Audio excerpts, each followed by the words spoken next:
All right, let's now chat to our chief election analyst, Tom Connell. Hi there, Tom. The seat of Bradfield is poised for a recount.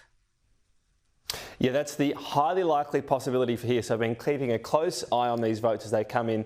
This has just tightened over the past couple of days. A few bounces about the vote that's basically left here is absent vote, and it's hard to predict. What we do know is this, the margin 50.02, but the vote number is what matters here.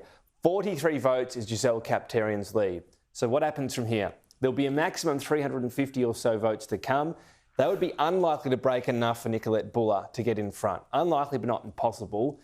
Even if she does, if she got in front by, say, 10 or so, that's such a small margin, that could easily be brought back on a recount. When does a recount happen? Anytime the margin is under 100. So, given the margin is only 43 for the Liberal Party for Giselle Kapterian, it's also highly unlikely her margin would get out beyond 100. We'll never say never with these votes. They've broken a bit strangely. We also won't know. The final votes coming in from overseas are unlikely to be counted until Monday. So we'll find out for sure then. But right now it looks like Bradfield is heading for a recount. We have seen in the past recounts have been quite close at times in terms of the margin. So if it is a recount where she's only in the lead of 20 or 30, that sort of amount can be overturned on recount. If it's more like 80 or 90, it's highly unlikely. They count all the votes twice, so a recount doesn't usually turn up more than a change of, say, 20 or 30 votes, but it continues to be a cliffhanger. And speaking of cliffhangers, Goldstein has also got a lot closer than expected. It's got closer. It got to the point where I watched it again. So we called this seat once we saw a really strong postal vote flow for Tim Wilson. He got in the lead by about 1,500.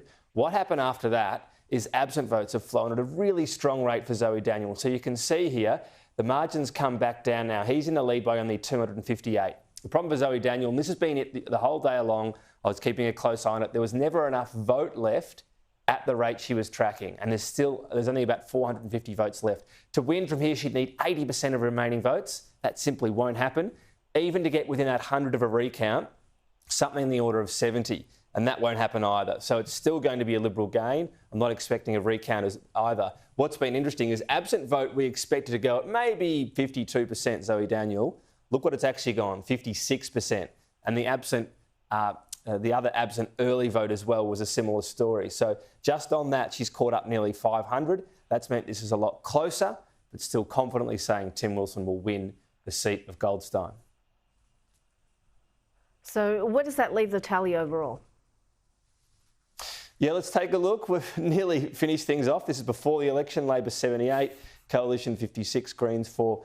And the teal number there, or Climate 200 backed independents at 6. So where we get to right now, the Greens we should note on 1, Labor 93. They're not on either of those two contests we spoke about. But you can see there the Coalition on 42. So possibly they win both and get up to 44. That's their highest number from here.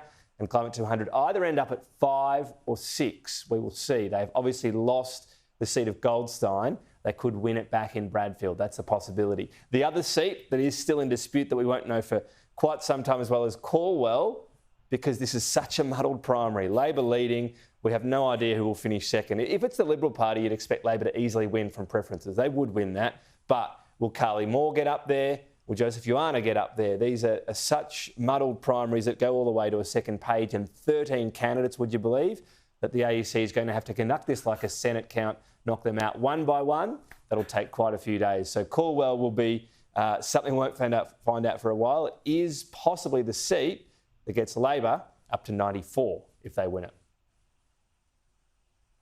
Thanks so much for that, Tom Connell.